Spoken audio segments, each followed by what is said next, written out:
Tout d'abord, je voudrais vous dire que, en ce qui concerne l'OTAN, j'ai parlé avec le président Biden, également avec Kamala Harris et Donald Trump.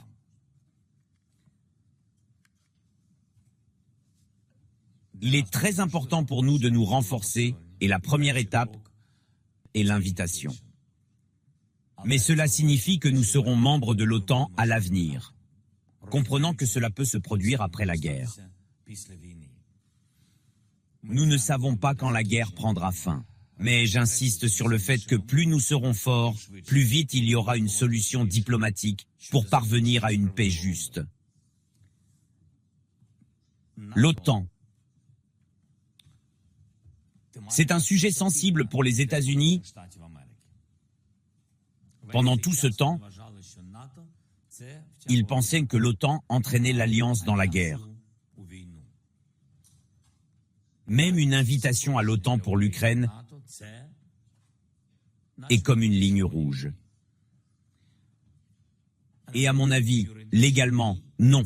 Et ce n'est pas juste si vous le voulez vraiment. Et pas seulement dire que l'Ukraine sera dans l'OTAN et qu'elle est très importante pour la sécurité du continent européen.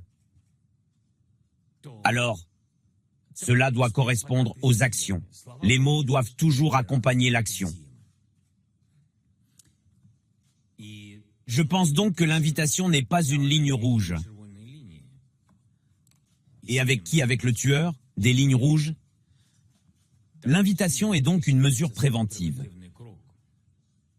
Pour montrer que ce n'est pas Poutine qui change le cours du monde, mais que le monde entier est prêt à changer tel ou tel agresseur qui commence à vivre en dehors des règles du monde. C'est pourquoi cette question est importante pour moi, et comme je vous l'ai dit, j'en ai discuté avec tout le monde. Je peux vous donner l'exemple de mes entretiens sur la question de l'OTAN. Aujourd'hui, je viens de le dire aux dirigeants.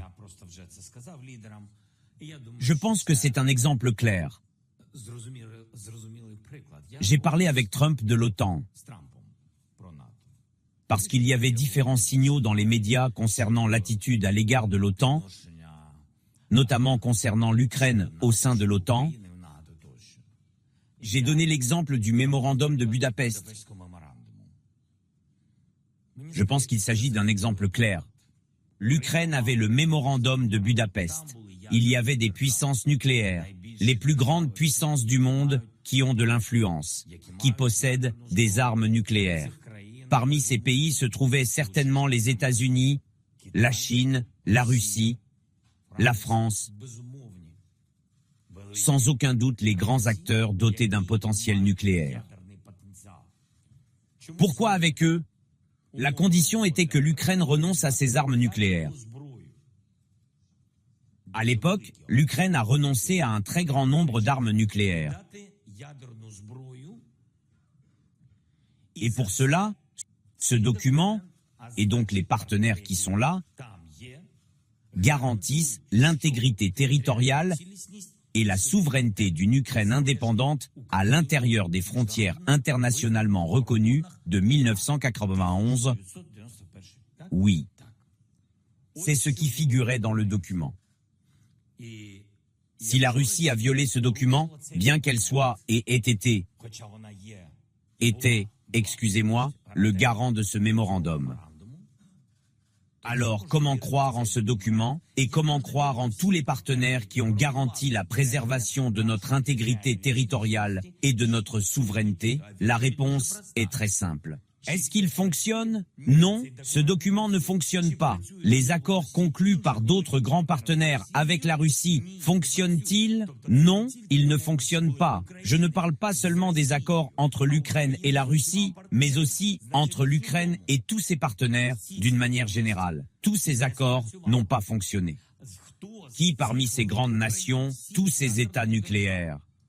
Qui parmi ces pays a souffert? Tous? Non, uniquement l'Ukraine. Qui a rendu l'armement nucléaire? Tous? Non, uniquement l'Ukraine. Qui? L'Ukraine. Qui se bat aujourd'hui? L'Ukraine. Et donc ça se passe comme ça pour nous. Et dans ma conversation avec Donald Trump, je lui ai dit, tout se passe comme ça pour nous. Quelle est donc la solution à la situation? Ou bien l'Ukraine disposera d'armes nucléaires. Et puis c'est une protection pour nous? Ou nous devons avoir une sorte d'alliance? En dehors de l'OTAN, nous ne connaissons pas d'alliance efficace aujourd'hui. Les pays de l'OTAN ne sont pas en guerre aujourd'hui. Les pays de l'OTAN ne sont pas en guerre. Les habitants des pays de l'OTAN sont tous en vie, Dieu merci. C'est pourquoi nous choisissons l'OTAN. Pas les armes nucléaires, nous choisissons l'OTAN. Et je crois que j'ai été entendu, en l'occurrence par Donald Trump. Il a dit que notre argumentation était juste. Je pense que c'est important. Cette guerre dure depuis longtemps. Poutine le fait depuis longtemps. En nous occupant, il a d'abord brisé notre indépendance énergétique. Et ensuite, il a déjà attaqué notre intégrité territoriale, c'est-à-dire que cela fait longtemps.